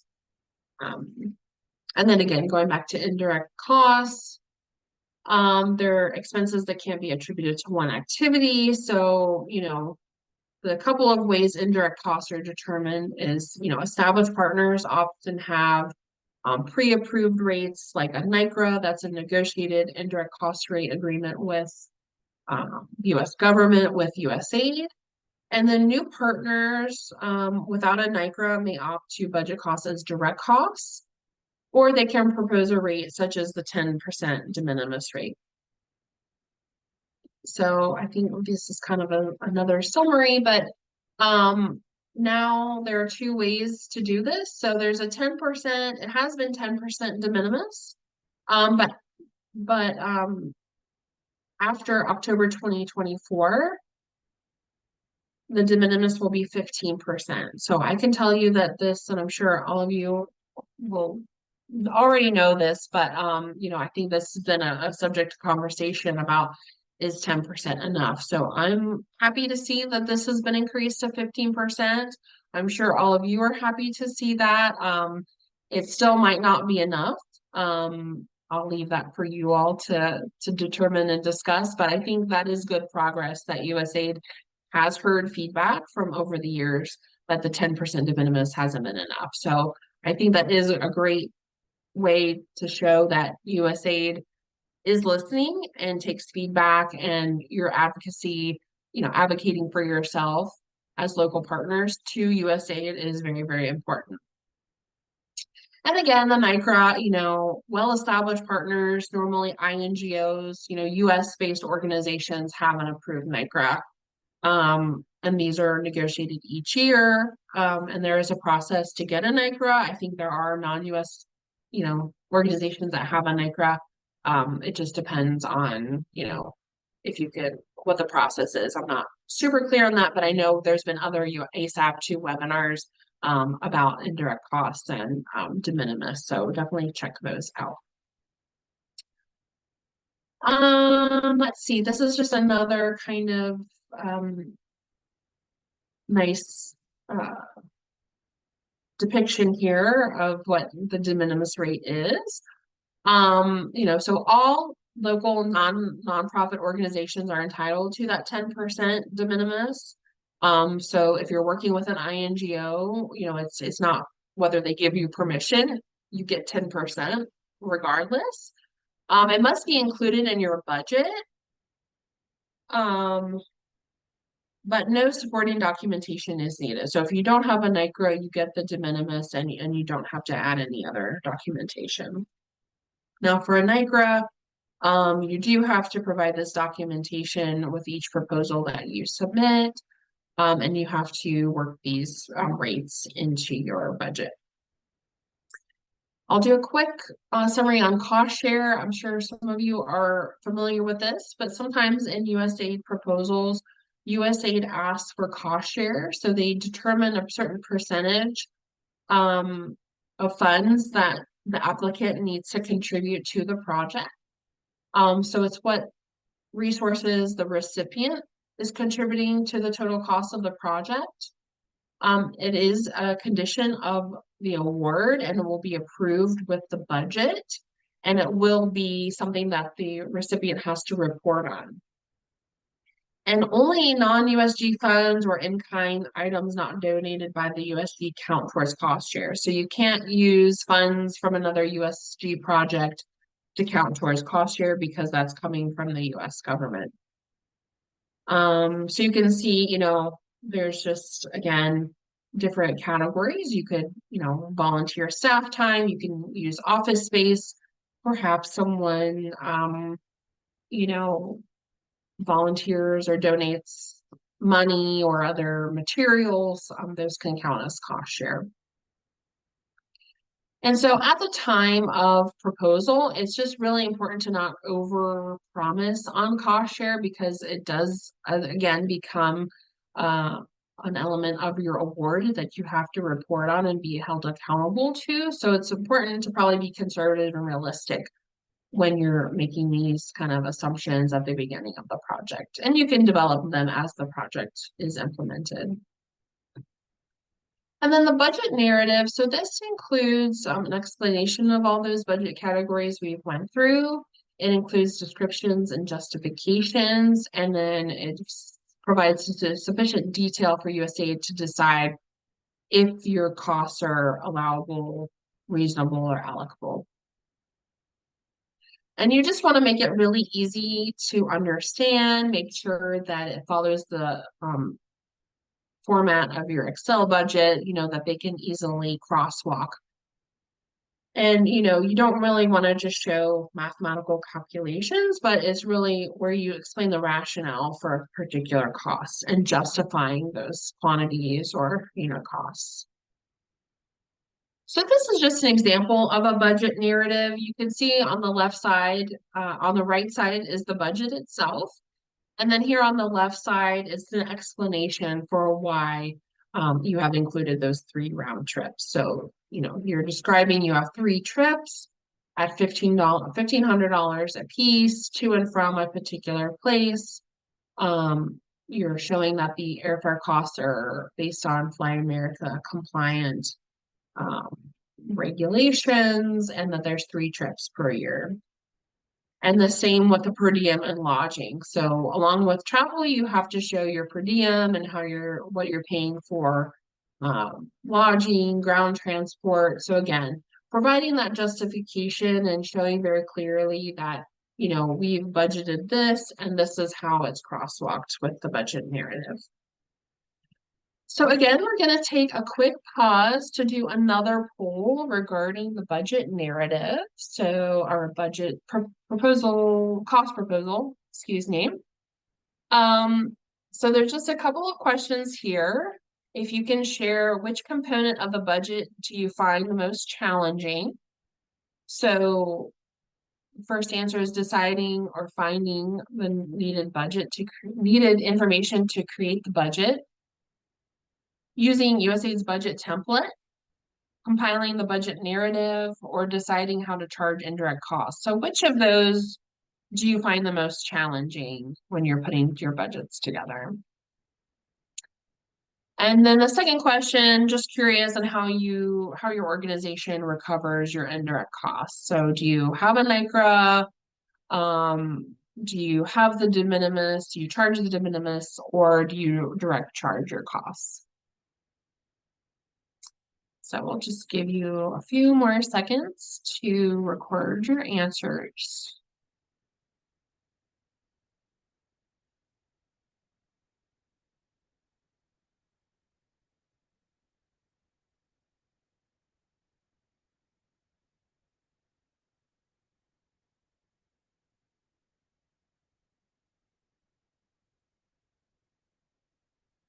All right, so it's looking like how to charge indirect costs is a challenge. And compiling the budget narrative is also challenging. It's just a lot of detail that goes into a budget narrative. So it might not be the information, but it might be just getting it all into that document. Budget narratives, if you have a large project and you have several partners, because again, with the budget, you have to request budgets from your partners and you also have to get budget narratives. So sometimes those can be hundreds of pages long. All right, well, let's close the poll and we'll see where we landed. So it does look like, yes, deciding how to charge indirect costs is a major concern. And then compiling the budget narrative, which completely understandable. I'm glad to see that using USAID's budget template doesn't seem to be too challenging for most of the participants today. And then looking at your indirect costs, it looks like most of you do use the de minimis. So I'm glad to see that is increasing after October. So great. Thank you all for sharing that, your insights on that. So we're going to keep going into, okay, you've put your technical approach, your technical proposal together, you've put your cost proposal together, and now how do we package it? How do we get these through reviews? So we're going to keep going, and then again, like I said, we'll stop at 10:30 to go through for Q&A. So thanks for hanging in there with us. So some tips and considerations for a strong and compliant proposal package. So again, you put everything together, but you really need to think about, getting your proposal package ready for review. So you put your drafts together and you should really have other senior staff to review any drafts and make sure everything's clear and consistent and professional, and that its language reflects the language of USAID's solicitation. So always going back to the solicitation and mirroring that language. As much as you can, obtain as much internal feedback as possible from team members with technical expertise or colleagues that have worked on similar initiatives. And if you have win themes, make sure that your reviewers are aware of those themes and, can look for those throughout the proposal. And then make sure that you have the evaluation criteria highlighted, because of course, at the end of the day, the evaluation criteria that USAID put into the solicitation is what they're going to be reviewing your proposal against. So again, once when you've submitted your proposal and you've kind of passed a compliance check, USAID's check that you've done everything that they've asked for.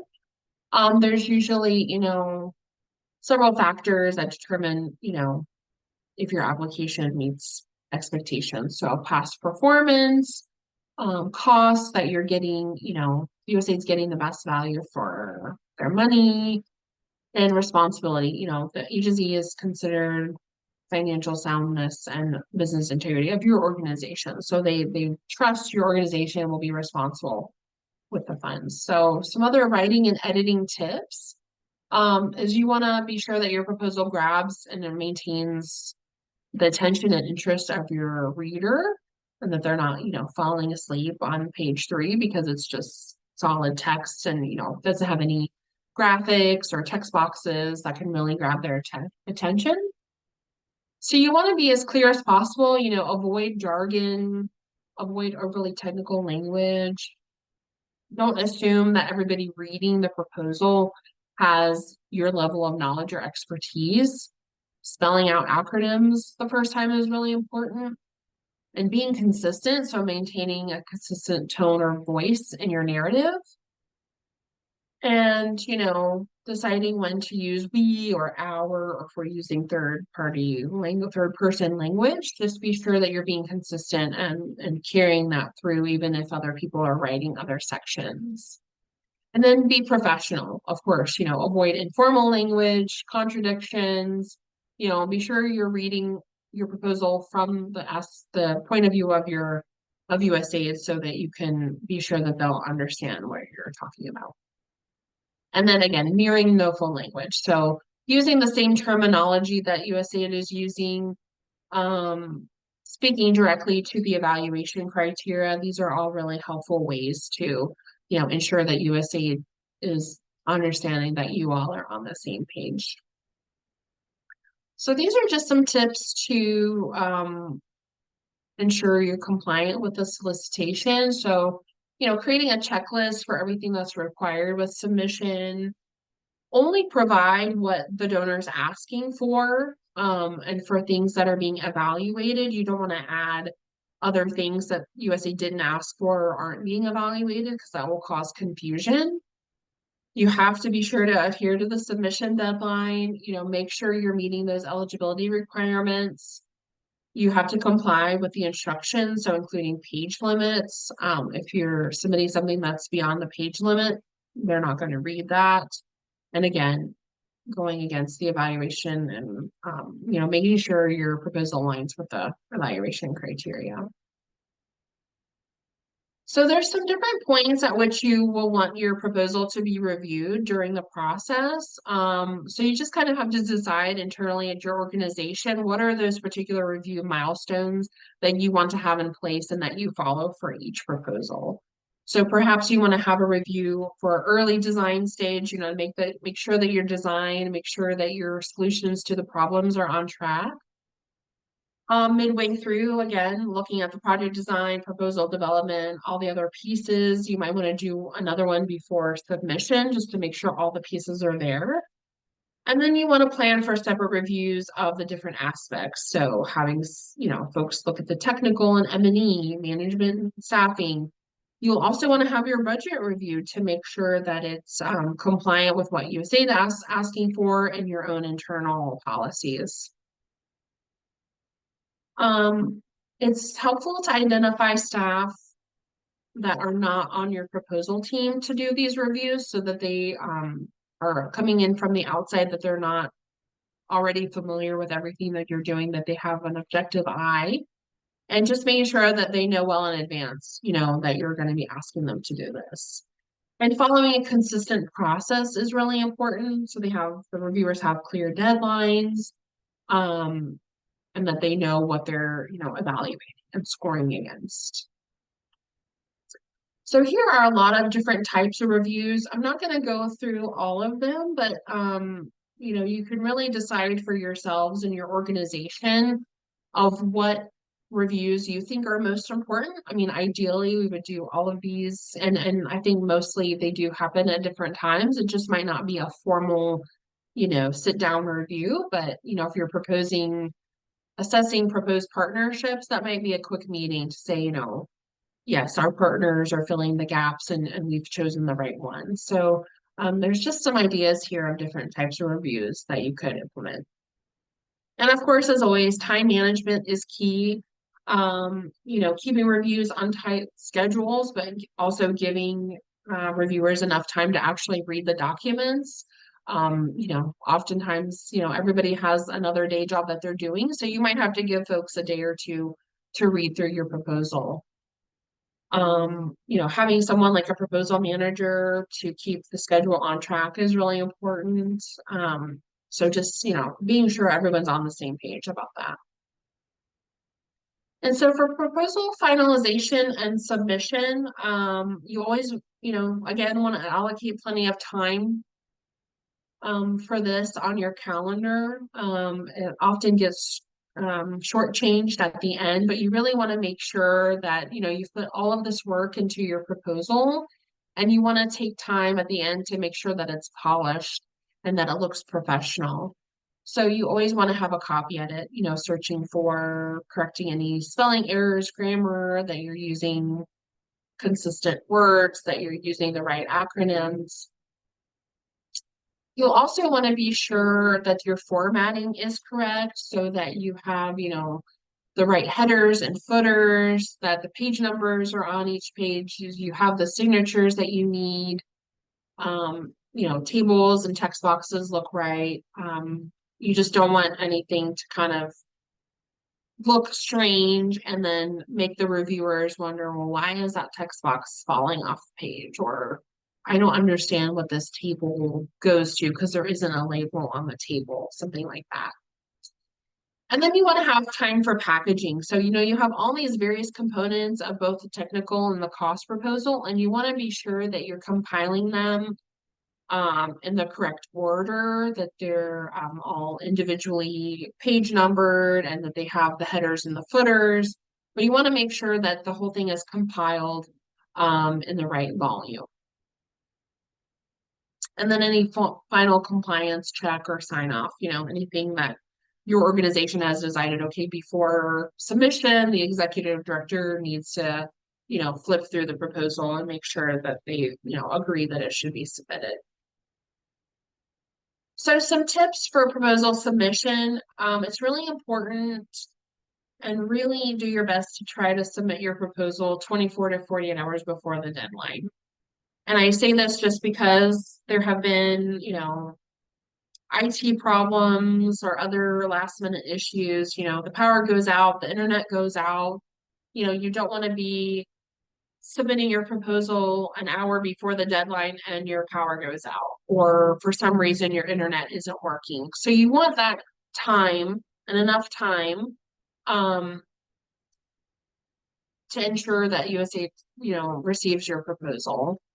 Um, and you also really have to ensure that you're using the right submission email, that you copy other people at your organization so that you can confirm that the email was received. Be sure to pay attention to any email size restrictions or other submission instructions from the solicitation. And ask the donor to confirm receipt. You've done all this work, you've submitted it a day before, you've met all the requirements, but it's really important at the end that, if you hear from the donor that says, yes, we received your proposal, because you don't want to find out weeks later that they didn't receive it. That would be devastating. So, okay, we're going to pause for one more, the third of four polls. So just a little bit curiosity.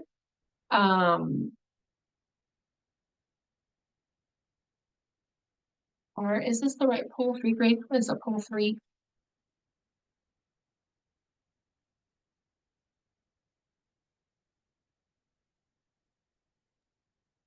Just give me 1 second, Becky. Sorry, this is the last poll, so I just wanted to save it until last.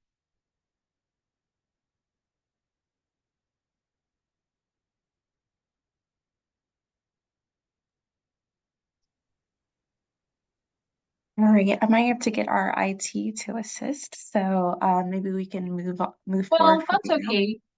I'm just keeping a watch on the time. Maybe we can skip this poll, and I just have a couple of more slides, and we'll have our last Q&A and poll session. So let's just skip that in the interest of time.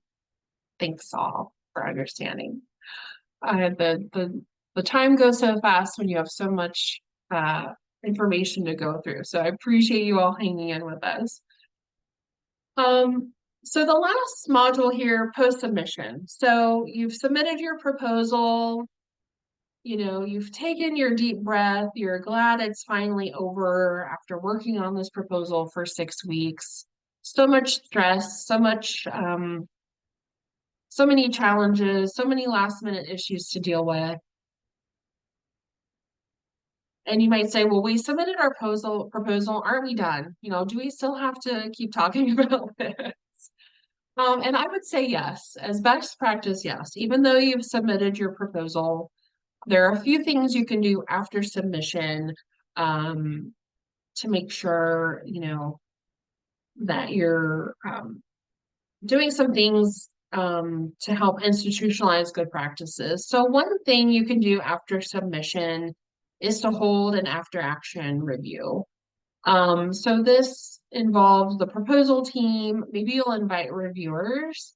You might also have one with your consortium partners, but this is just a way for you all to kind of ask some questions of yourselves, do some internal reflection of, how did the process go?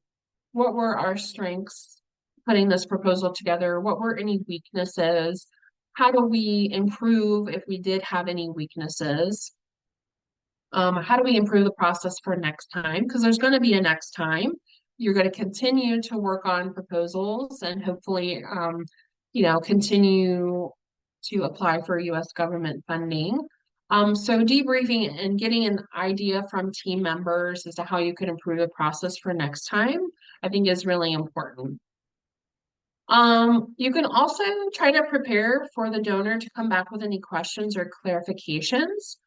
So if during the proposal process you had some sticking points or some areas that you had to make decisions on, that, maybe you weren't 100% happy with how you decided to finally do it. But this is a way for you to kind of prepare, maybe, put some bullet points together of like, we weren't quite sure about this. If the donor comes back and asks us about it, this is how we might respond. And so hopefully you will hear from the donor eventually after you submit, and they might come back to you with questions, or they might come back to you ready for an award. But if the donor notifies you that you weren't successful and that you weren't awarded, you can request in writing a debrief or a copy of your evaluation of your response. So usually this is required within 10 days of notification, but you have to tell the donor, we would like a debrief. In the past, USAID has usually been pretty good with their, loss notification letters to include some indication of what your strengths or weaknesses were. But if they don't, you can request a more detailed. I know USAID has also given oral debriefs, so they've set up a meeting where you can discuss, together orally, in person or over the phone. So that's also kind of an interesting way to get feedback from the donor, and and taking any of that feedback that you got from the donor to build your expertise. So if you're getting a specific comment back and you've gotten it a couple of times, it might be time to look at how you can implement a solution to address that issue that you've been coming up with. And then, of course, following up with your consortium members that whether you've won or you lost, letting your partners or your key personnel know the status and know the next steps. And oftentimes consortium partners will also ask if there was any feedback from USAID. So you can always share, anything specific to that partner to let them know that, USAID liked or didn't like a certain aspect of the project that maybe they were involved in. So again, all of this and all of you well know that writing any proposal requires teamwork, attention to details, awareness of deadlines. And it can be really daunting when that solicitation finally goes live and you think, oh gosh, we have, 30 days to put a proposal together. But teamwork makes the dream work, as we say, and it takes a lot of people to put proposals together for any organization. And so just, ensuring that you're cultivating teamwork and you can put together strong and competitive proposals going forward. And each time you apply for a proposal, you keep getting better and better. Practice makes perfect, and the more that you do it, the more comfortable you'll get with these different pieces. So if you're applying your learnings from, post-submission reviews and feedback, then you're going to continue to improve and put processes in place. So, okay, we're finally through all of the content that I've had for you. I really appreciate your time and attention. So, Mesme, if you don't mind, if you can help us go through some of the questions that we've gotten so far today. Thank you very, very much, Rebecca, for this wonderful presentation. I'll try to make it very short, but there's a lot of questions. One participant would like to understand from your side whether costs funded by Global Fund can be reported as cost sharing. That's one question. Sorry, can you repeat that? Do you think that costs funded by any project funded by Global Fund can be reported as cost sharing? Yeah, so if it's any non-US government funding, so if it's from a European donor or an international donor, that can certainly work. If you're getting any type of funding from, a private foundation, I know the Bill and Melinda Gates Foundation, and other types of foundations like that. Any non-US government funding can be put towards cost share. It could also be from yourself, if you decide you'll volunteer time from your executive director, that would count. So anything in kind, materials, donated space, anything from a non-US government source would count towards cost share. Mhm. So thank you. For one of the participants, are interesting to it's interesting to understand from your side if, for example, it comes to any technical or lack of personnel, is there any way, any tips that you can share with participants to overcome HR gaps that they identify to apply for any proposal? Yeah. Yeah, I know that's a challenge, for small organizations. You have a small number of people already doing a lot of things, and then adding, putting a proposal together on top of that can be challenging. I think one way you could do it is, looking for, again, folks outside, maybe, someone not obvious or on a technical team that you could bring in that might have interest in writing other sections. So I think kind of broadening the ask to other units in your organization. I know, as a consultant myself, I'm brought in by other organizations who don't have the staffing available to work on proposals. So you can work on with other local consultants or international consultants that can maybe come in and help you cover one or two kind of roles like that. And if it's really an issue that's you're not easily able to overcome internally or finding outside help, is you might decide, to try to find a sub role and work with an organization that does have more capacity and more HR availability to put a proposal together. It might just be that you have to find a role for yourself on another team. Because the prime is going to be the one doing the heavy lifting. They're going to be responsible for writing the pieces and putting it all together and submitting it to the donor. Of course, we're always asking sub partners to contribute, and sometimes it's a lot of work for subs as well, but it's not responsible for the whole thing. So I guess those are some suggestions I have if you don't have the manpower to put the proposals together. Okay. Regarding theory of change, do this should only be a diagram or can be narrative? What do you think? No, it can also be a narrative. So if you have usually it's that if then statement, and they can be actually very long. It might be if a sentence and then 5 more sentences for then. So you can cover several things. So it just kind of depends.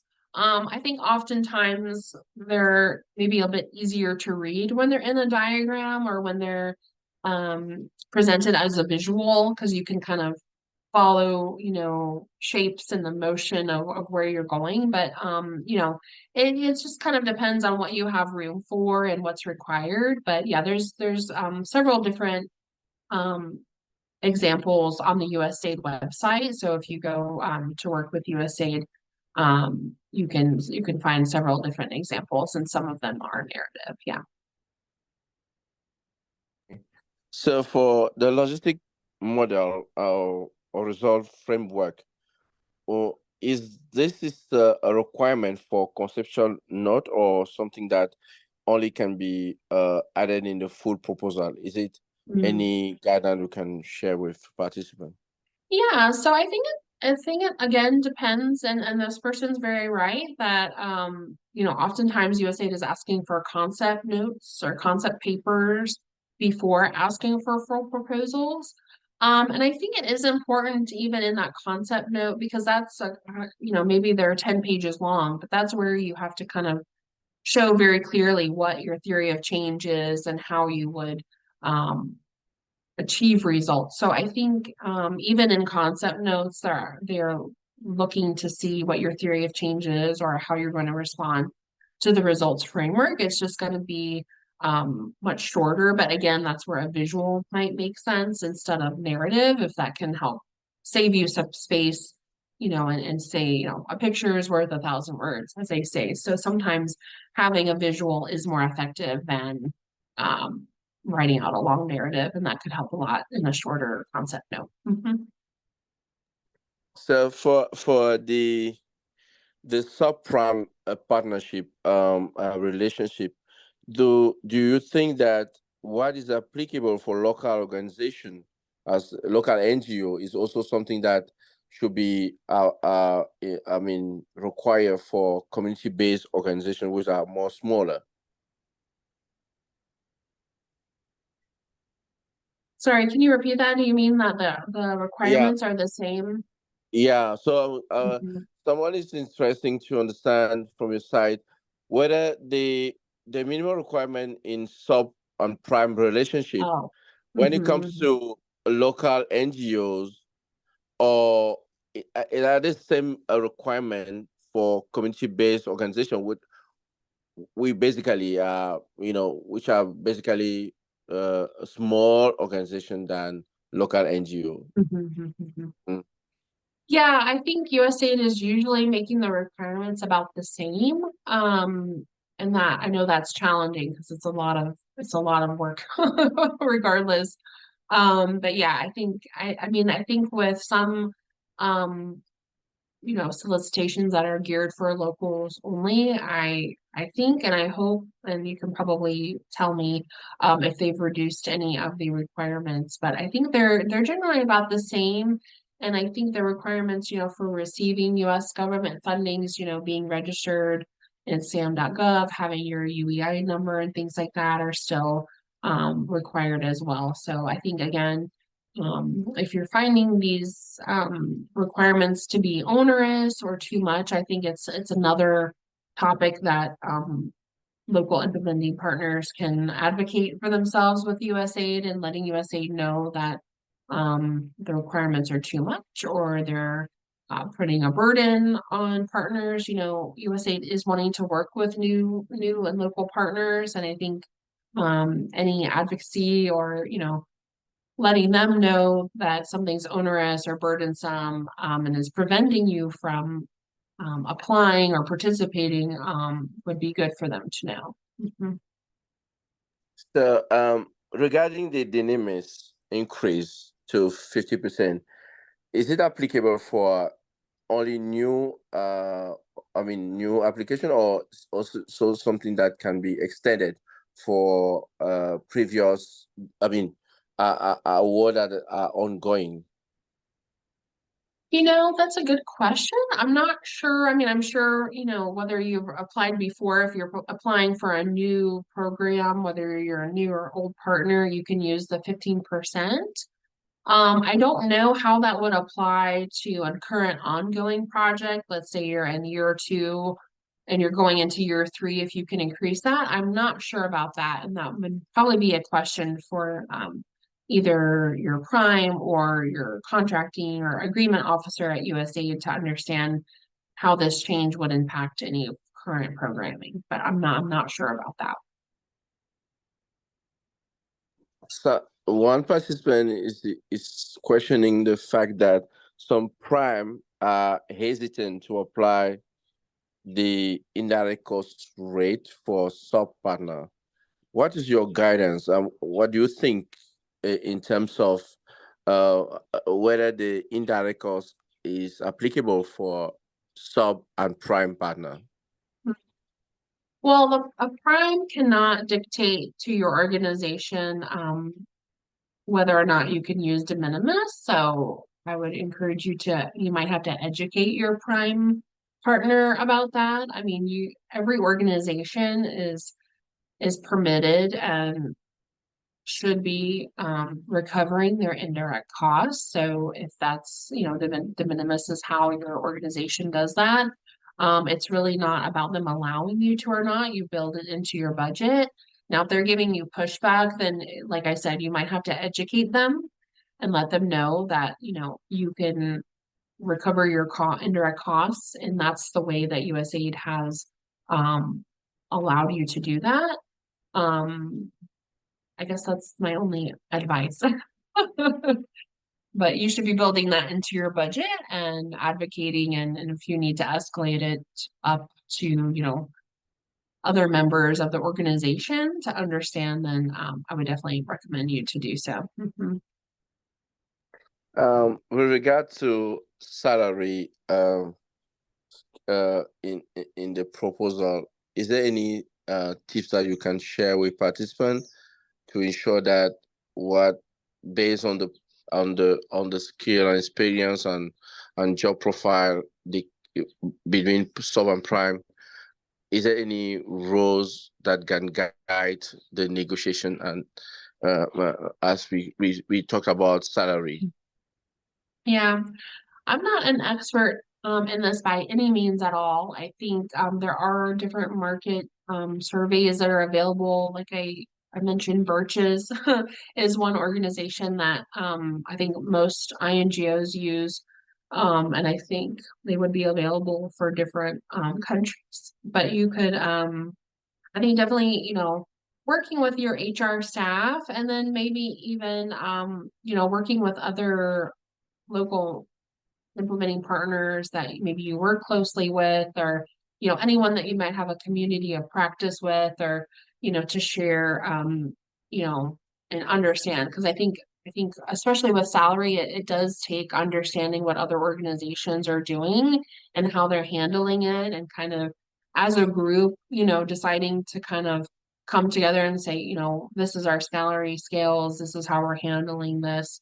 I know personally from an INGO that I used to work for, they did kind of a survey with other INGOs to understand how their salary scales were created, and where they fell, and they found that their own salaries were quite a bit lower than peer organizations.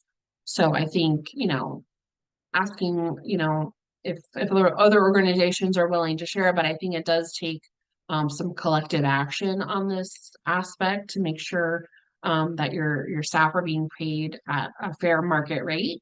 I think also ensuring again that the appropriate salaries are being included in your budgets that you're submitting to USAID, and that you have proper, you know, justification for those salaries, why they're, you know, the way that they are. And, you know, once you kind of have those approved by USAID, then that's a great kind of precedent that's been set that you can continue to use and base other salaries on. For once, it's interesting to hear more about any internal audit tools that USAID is proposing to local partner, just to be aware about and to be aware informed. Is there any internal audit tools that participant can have a look on it? Yeah, that's a good question. I think for ASAP 2 specifically, I mean, ASAP 2 has a lot of different resources, and I think even some internal, I don't know if you'd call them audit, but I think there has been some sessions on auditing. You'd have to double check with the ASAP website, but I know that there's also assessments, you know, that ASAP does with local partners, and I think you could take those and tailor those if you're looking for something to do internally. So definitely check out ASAP 2's website and all the different tools and webinars and other trainings that they've had, because I think some of them have touched on auditing before. Mhm. Yeah, is there any tips that you can share with participants? Basically, those are small organizations to get a chance to directly work with USAID. Yeah, so I think you know, if you want to directly, I mean, again, one way is to becoming a sub recipient to someone else who is receiving USAID funds. That isn't a direct way, but it's a way to kind of get your foot in the door and to understand the requirements. I think if you want to directly interact with USAID, it's important to do that outside of a proposal process. I think cultivating a relationship with your local USAID mission, you know, whether that's meeting them formally, you know, we're requesting a meeting formally with them at the mission so they can present. So you can present about your organization and kind of introduce yourself to USAID is, I think, one option. I think attending USAID sponsored events where you can interact with them maybe on a less formal basis would also be a good idea. You know, getting involved in any type of technical working groups that are working in your field of expertise, going to different you know, project launch or closeout events, any kind of learning events that USAID or other USAID projects are sponsoring are other ways, you know, to kind of get into, you know, the room with USAID. And, you know, you can always find people after the meeting and introduce yourself and kind of make those informal connections that way.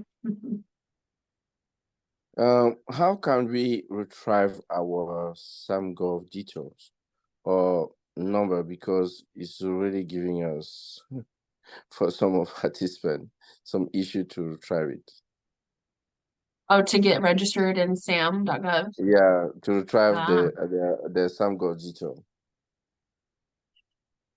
Well, I would encourage you, I think when you go on there, they have helplines or chats, because I think, you know, I'm not as familiar with this side of the process, but I know it can take some time. So I would say, you know, using any kind of help, you know, technical help phone numbers or chats that they have available. You know, I'm not quite sure how efficient the process is, and how on top of things they stay. So I think just reaching out to any of those helplines or technical help phone numbers, or emailing a help desk, you know, that's involved with sam.gov, that can help, because you might just have to get on the phone with someone who can check, you know, what's going on, or see if there's something in the background going on. There's still this question of had the opportunity to network and create like a WhatsApp group in between participants that came yesterday, and somebody's coming back on that also. Okay. Any thoughts on that?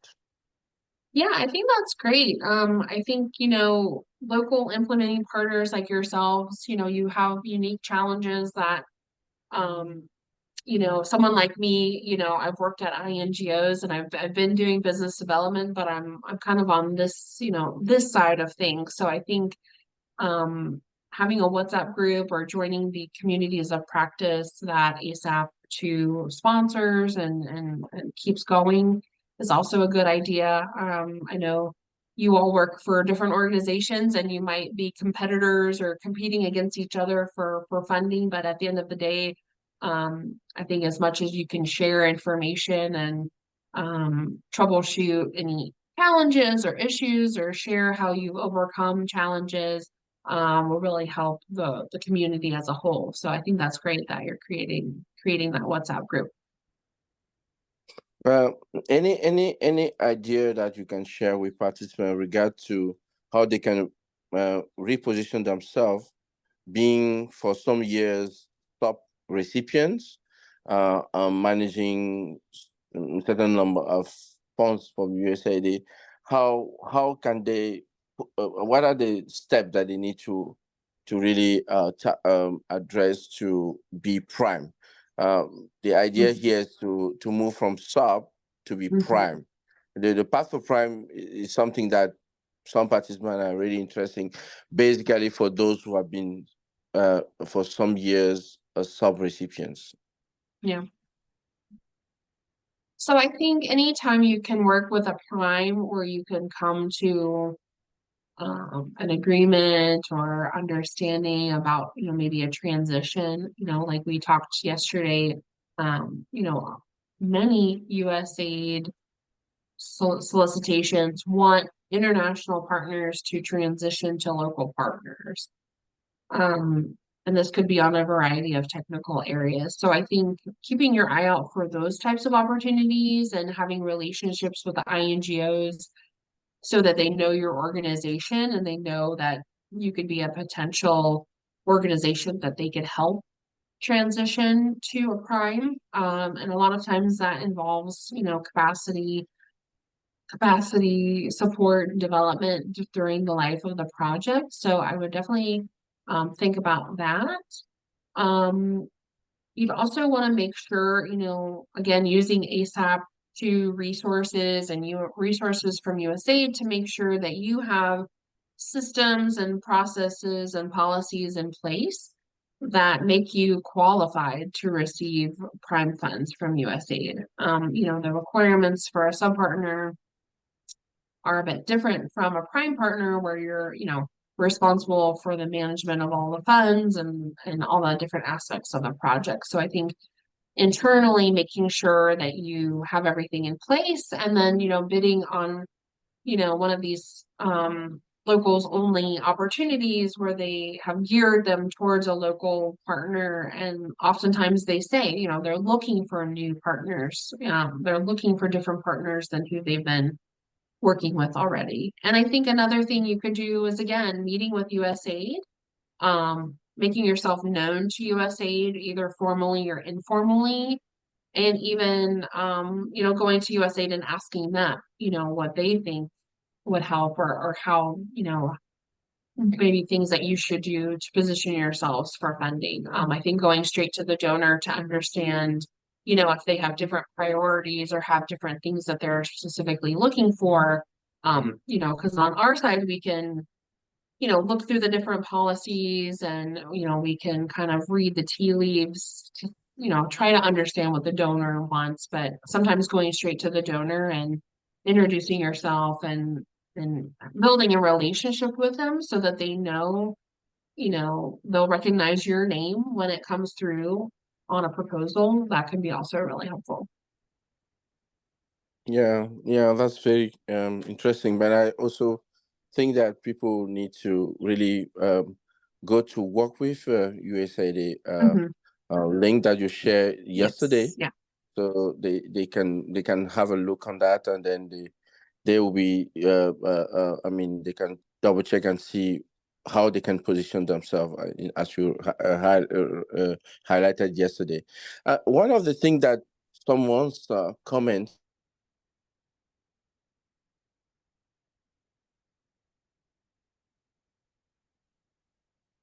reach a local based organization and compete with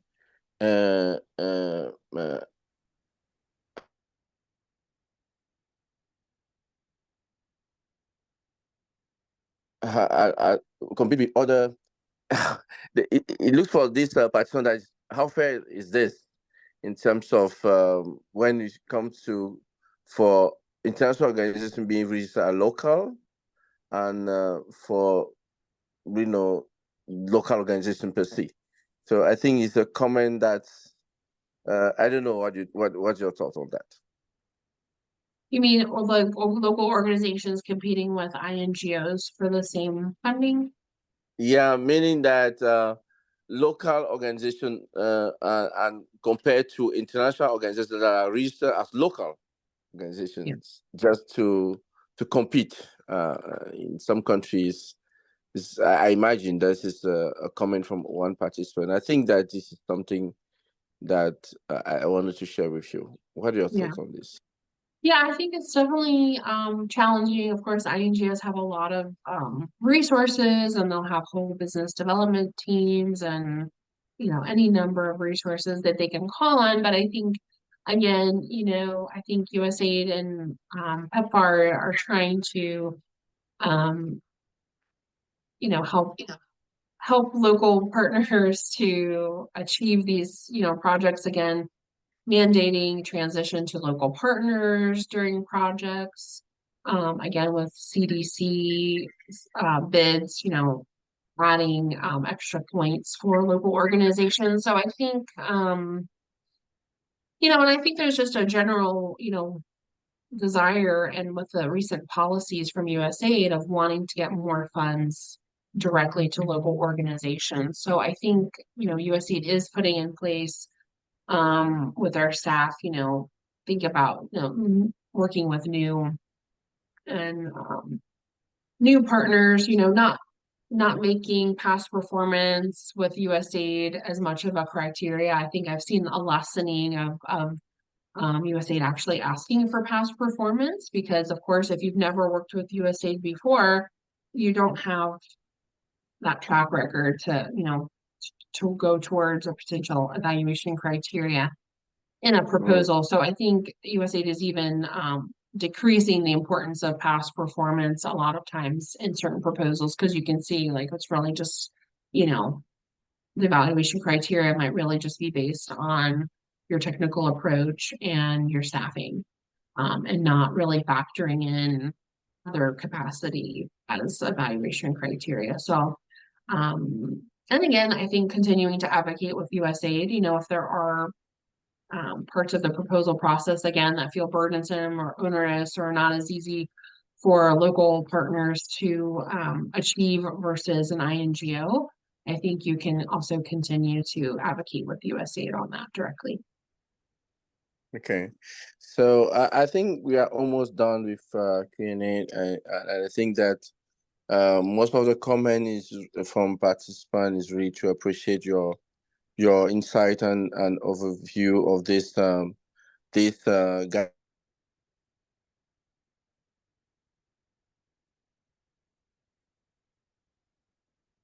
Great.